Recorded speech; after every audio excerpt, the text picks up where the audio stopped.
अब हम अगली कड़ी की ओर बढ़ रहे हैं। कृपया राजकुमार चौधरी का अभिवादन स्वीकार कीजिए। हमने पिछले एपिसोड में यह विचार किया था कि लोकतंत्र के लिए शांतिपूर्ण सत्ता का हस्तांतरण आवश्यक है। चुनाव कम खर्चीले होने चाहिए ताकि पूंजीपतियों के प्रभाव से मुक्ति मिले और सत्ता का निर्धारण केवल और केवल जनमत से ही हो, किसी अन्य विकल्प से नहीं। आज का विषय लोकतंत्र को बचाने के लिए न्यायपालिका की अहम भूमिका होती है। इस बिंदु पर विचार करेंगे।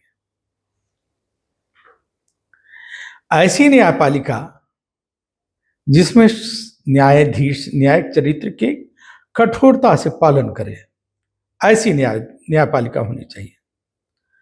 न्यायाधीशों और न्यायिक अधिकारियों में निम्नलिखित गुण होने चाहिए। निष्पक्षता होनी चाहिए, पारदर्शिता, भ्रष्टाचार मुक्त, न्याय में एकरूपता, भय और निर्भय होना चाहिए। समयबद्ध न्याय सुनिश्चित करना चाहिए। संविधान और कानून का गहन जानकारी होना चाहिए। निर्णय लेते समय न्यायिक चरित्र का कठोरता से पालन करना चाहिए। इतने गुण न्यायाधीशों में होनी चाहिए। यहां भययुक्त और निर्भय शब्दों का विशिष्ट अर्थ है। भययुक्त, यदि न्यायाधीश न्यायिक चरित्र का उल्लंघन करते हों तो शीघ्र दंड मिलना चाहिए, इसका उन्हें भय होना चाहिए। सभी न्यायाधीशों को भय होना चाहिए।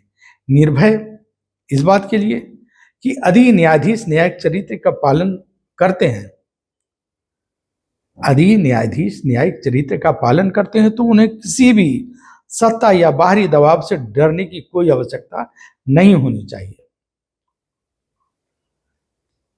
न्यायपालिका की संवैधानिक स्थिति अनुच्छेद 32 सर्वोच्च न्यायालय को मौलिक अधिकारों की रक्षा हेतु शक्ति प्राप्त है। इसे प्रहरी बनाया गया है। अनुच्छेद 131 में केंद्र और राज्यों के बीच अगर विवाद होता है तो उसका निपटारा सर्वोच्च न्यायालय करना है। संविधान के अनुच्छेद 141 में सर्वोच्च न्यायालय के निर्णय देश की सभी अदालतों पर बाध्यकारी होगा। अनुच्छेद 13 संसद द्वारा बनाया गया कोई भी कानून जो मौलिक अधिकारों का उल्लंघन करता है उसे शिथिल किया जा सकता है। इन प्रावधानों से स्पष्ट है कि सर्वोच्च न्यायालय संविधान का प्रहरी है, परंतु तब सवाल उठता है कि न्यायपालिका की निरंकुश शक्तियां किसके लिए है, क्यों दी गई है, क्यों ली है, कौन कौन है निरंकुश शक्तियां, उस पर भी हम विचार करते हैं। कोर्ट ऑफ कंटेम्प्ट 1971 अवमानना का कानून। दूसरी शक्ति है जजेज प्रोटेक्शन एक्ट, न्यायाधीशों को विशेष सुरक्षा प्रदान करती है। तीसरी शक्ति है कॉलेजियम प्रणाली से स्वयं की नियुक्ति का अधिकार, 1997 से 2015 दो बार हुआ है इसमें। चौथी निरंकुश शक्तियां हैं स्वतः संज्ञान लेने की शक्ति, बिना आचका के अर्थात इसमें बिना आचका के मामला दर्ज करना।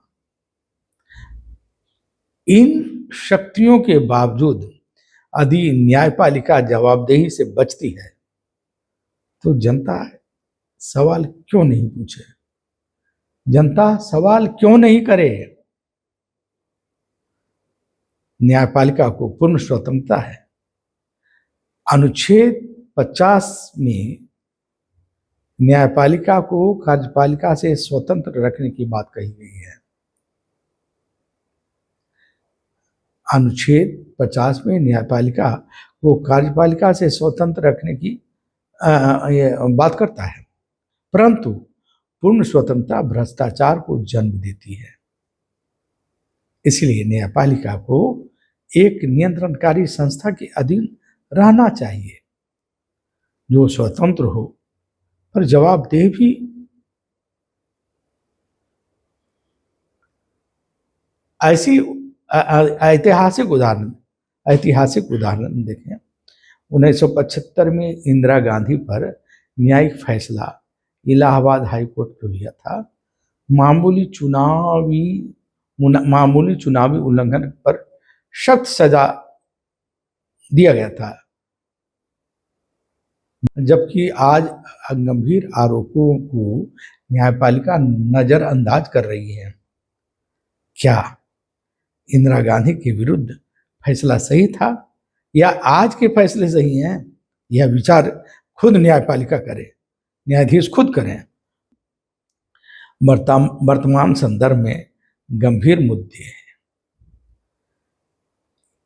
यह लोकतंत्र को निराधित करता और खत्म करता है। इतना बड़ा मुद्दा है जैसे 19 लाख ईवीएम गायब होना, मतदाता सूची से नाम हटाना और नए फर्जी नाम जोड़ना, पीठासीन पदाधिकारी की डायरी जो फॉर्म 17C होता है में अंकित किए गए वोटों में 8% की वृद्धि कर केंद्रीय सत्ता पक्ष को जिताना। ये मामूली बात नहीं है। इससे सत्ता का निर्धारण किया गया, सत्ता को अपने इच्छा अनुसार निर्धारित चुनाव आयोग किया है। तो ये न्यायपालिका क्या कर रही थी? संविधान का प्रहरी है। इसी तरह से है पीएम केयर फंड जो है और इलेक्टोरल बॉन्ड के जरिए चंदा वसूली। देश का सबसे बड़ा विपक्षी राष्ट्रीय राजनीतिक दल के खाता सीज करना ताकि वह चुनाव में खर्च नहीं करे और एक तरफा चुनाव जीत जाए, ये छोटी मोटी बात नहीं है। यह चुनाव का नतीजा बदल दिया। चुनाव से कुछ दिन पहले विपक्षी नेताओं को बिना सबूत जेल में बंद कर देना और बदनाम करना छोटी बात है नहीं। राज्य सरकारें गिराकर अपनी सरकार बनाना, फिर भी न्यायपालिका इस पर कोई कठोर कार्रवाई नहीं करती है, बल्कि कई याचिकाओं के साथ अपमानजनक व्यवहार करती हैं। सामाजिक असमानता और न्याय का पक्षपात रवैया भी है। इसके कई सबूत प्रमाण हैं। जेलों में 70% कैदी विचाराधीन, उसमें 90% उसमें से SC ST और OBC के कैदी हैं जो विचाराधीन हैं, लंबे समय से विचाराधीन हैं, जबकि उच्च जातियों के अपराधी सत्ता में, जबकि नीची जातियों के लोग वर्षों से बिना मुकदमा के जेल में बंद हैं। तो उनमें क्या क्या अंतर है, क्या बात है? राष्ट्रपति महामहिम द्रौपदी मुर्मू ने भी इस विषमता को स्वीकार किया था। अब हम कंक्लूजन में आते हैं। जब लोकतंत्र की सभी संस्थाएं पथभ्रष्ट हो जाती है, तब केवल न्यायपालिका ही अंतिम उम्मीद होती है। लेकिन जब न्यायपालिका भी न्यायिक चरित्र का पालन नहीं करती है, तो लोकतंत्र उम्मीद खत्म हो जाती है। ऐसे में देश लोकतंत्र से खाकतंत्र में बदल जाता है, और यदि यही स्थिति बनी रही तो सिविल वार की आशंका को नकारा नहीं जा सकता है दोस्तों।